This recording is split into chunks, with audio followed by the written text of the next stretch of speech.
Pare, may dadaan. Mukhang may madaming pera yan. Pandapin kaya natin. Oo, dito natin. Wala din tayong pira. Sikarte muna tayo. Hello, nakuha na yung pera 1,000,000. Saan tayo magkikita? Pare, huwag kang kikilos sa masama. Hold up to. Babus. Tapa. Ano? Minawal po. Minawal po. Boss, kailangan ko po yung boss. Pero lang. Wala. Mawag ko po yung sa Huwag akin. ka tumingin. Tumingin. Diyan kaya sa unahan. Huwag po. Kailangan ko po yan, boss. Pare, try mo na yan.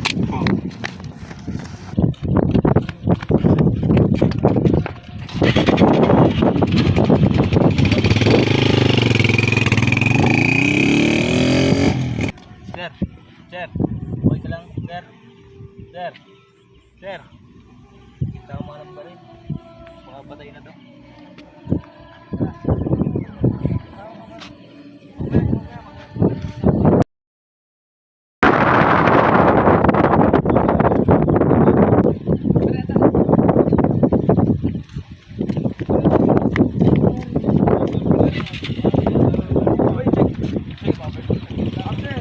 Po ba kayo sa nangyari dito, sir? Sir, wala po. Nakikichismis lang po. Sir, medyo back muna tayo para hindi ko na-contaminate ang team. Sir, magandang tanghali po. Kayo po ba yung tumawag sa amin? Ako nga po, sir. Pwede po ba kayong maimbitihan sa presinto para sa mga katanungan sa nangyaring aksidente? Pwede naman po, sir. May katanungan lang ako sa iyo. Ano pangalan mo? Nandun po.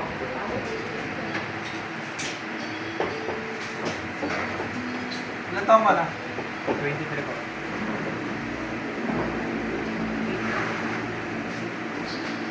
Yung krimen na nangyari, anong oras mo natagpuan at anong location mo? Bandang 2 p.m. po yun sa convention.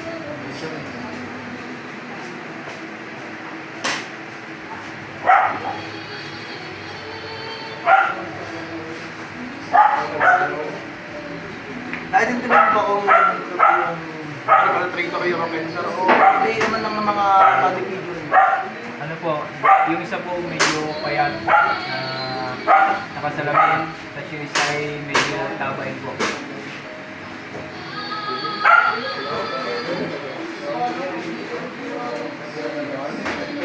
Meron ka kaya kung idea kung bakit siya nagpumit ng crime o anong naging motivation niya? Parang ang una po eh, doon na po nila. Ibig sabihin robbery cases to kasi may ano eh, may game eh, may course di ba? Robbery cases to. Anong gamit na kinuha sa kanila o isang item? Cellphone, relo, tsaka po may pera pa.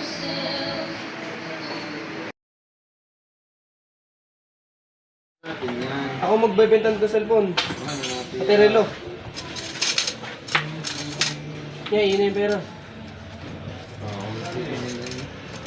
Uy, meron pong pabango. Wala na. Dispatch mo na yan pare, tapon na natin yan.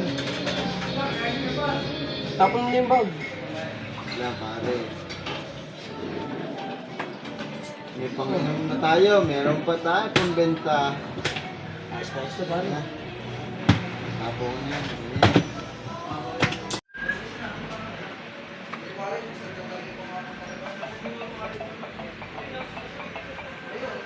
Hello? Oh, May impormasyon ako tungkol sa nangyari din sa May Convention. okay. Sir.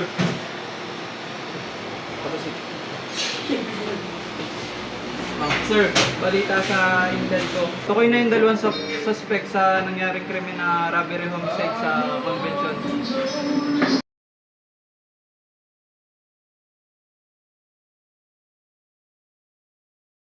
Hindi mo po.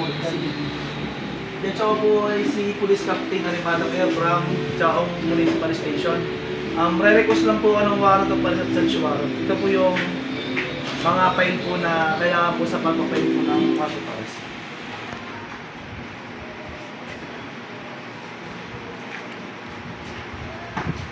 tingin mo, bakit kailangan mo ng warrant of arrest? Judge, yung vendor po kasi posible na po magtago. Bakit kailangan niya ng search warrant? Sir, isa po natin kasi yung suspect, possible po na ma-recover po natin ang ibang gamit na ninakaw. Kasi nagkaroon po tayo ng robbery cases with homicide po eh. Pwede po natin mahanap dun yung weapon na ginamit o yung baril. Based naman dito sa mga evidensyang binigay mo, pwede ko na kayong babaan ng search warrant or warrant of arrest.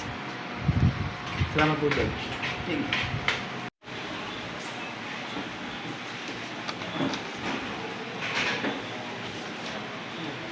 O, ito na ang warrant of arrest at saka search warrant. Thank you po, Judge.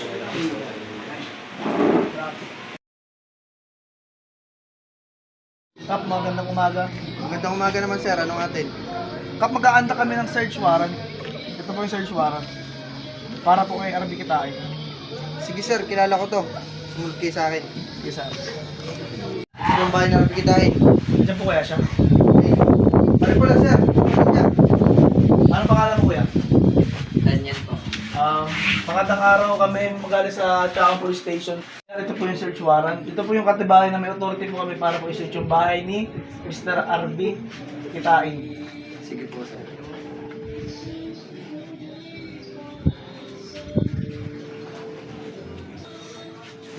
Sige po sir, pasok po kayo sir. Men, Move.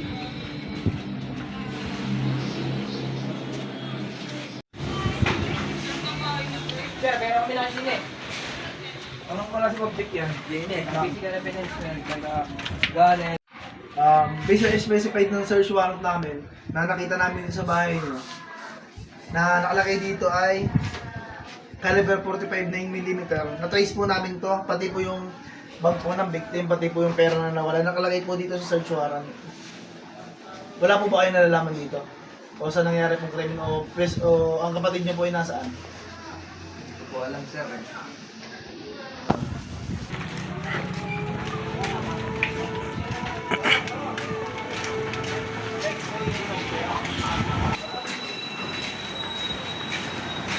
Ito po kasi mas nakabili sa akin. Meron po kami sa inyong warrant of arrest. Hoy, Ken! Mga tatakbo! Dapa! Dapa! Dapa! Dapa!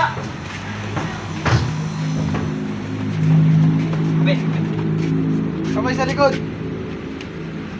Ikaw ay aming inaaresto sa kasong paglabag sa violation of Article 393 at Article 246 robbery with homicide sa pagpaslang kay Kenneth Atienza. Ikaw ay may karapatang manahimik at magpasawalang kibo. Ang lahat ng sasabihin mo ay pwedeng gamitin laban o pabor sa iyo sa anumang husgado. Ikaw kung may karapatang kumuha ng kibo ng husgado. Kung wala, may isa na yung magkakaroon sa iyo gobyerno. Alam mo naman karapatan. Men, dali sa porsyento ito.